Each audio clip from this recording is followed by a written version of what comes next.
Thank you, Dr. Daniel. Well, let me begin by saying it's good to be here, and no greater love that one has for his brother, as in Brother Wali, that he would come to Hoboken, New Jersey. I've been living in New York 17 years now, and I've never made it to Hoboken, New Jersey. Ooh.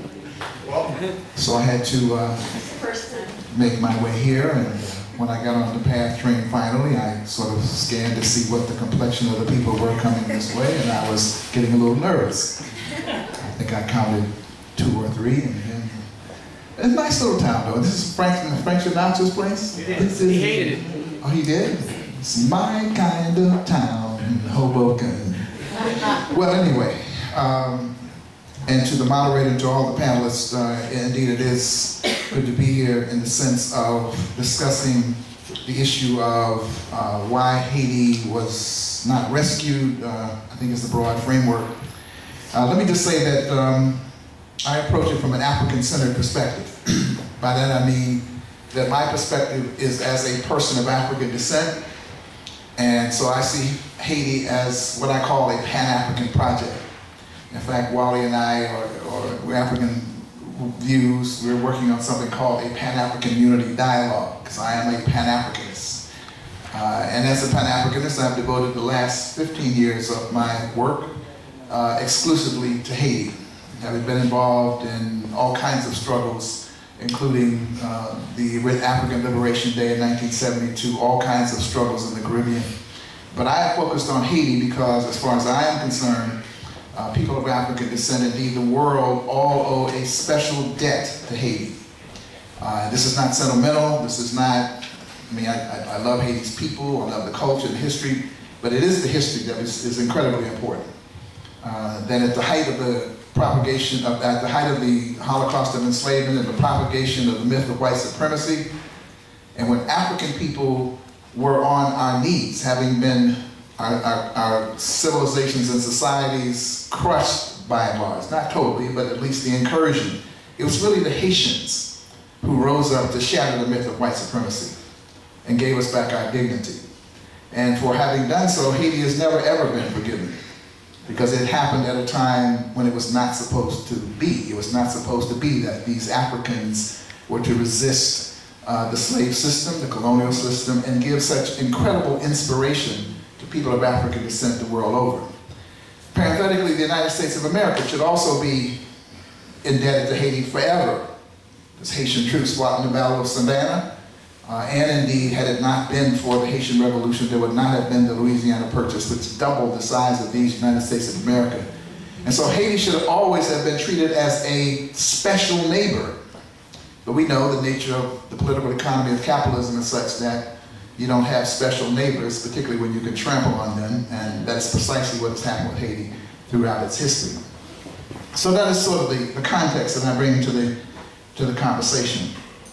Now, I hope I can get a copy of the documentary. It was very, very outstanding. Patrick Lee is someone whom I know and obviously have worked well with, have worked with Congresswoman Maxine Waters.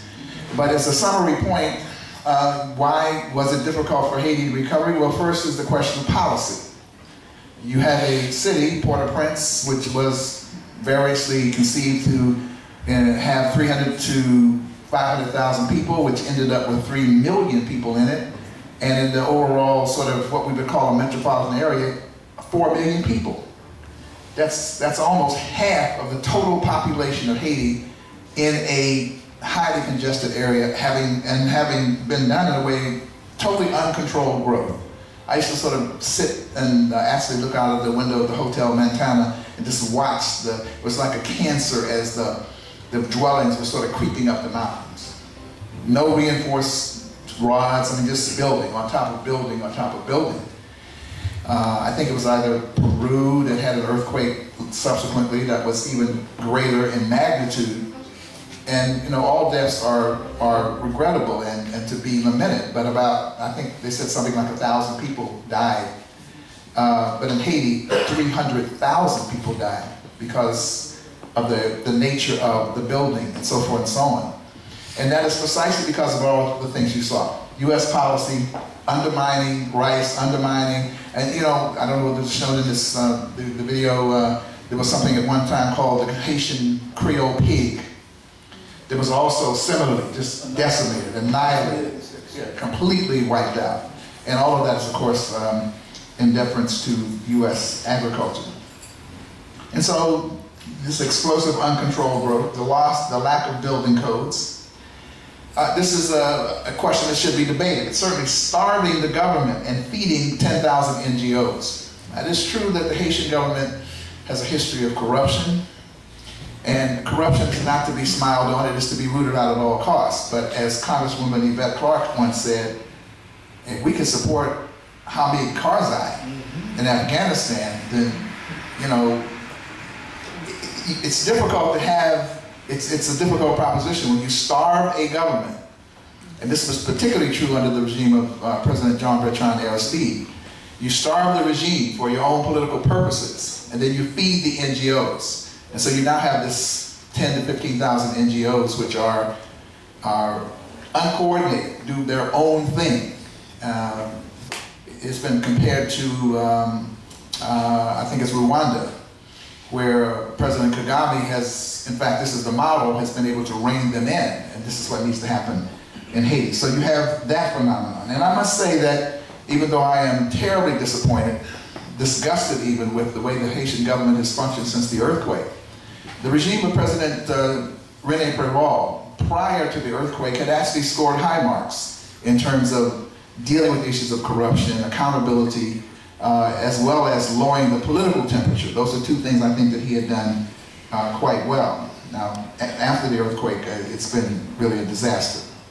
The other thing I think we have to realize is that it was a massive crisis, a massive earthquake. I mean, it's easy for us to, this was an enormous tragedy.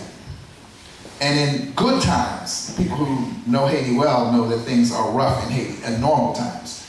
And this earthquake was something that the government was totally unprepared for. The infrastructure is bad in normal times, certainly not capable of dealing with this kind of phenomenon.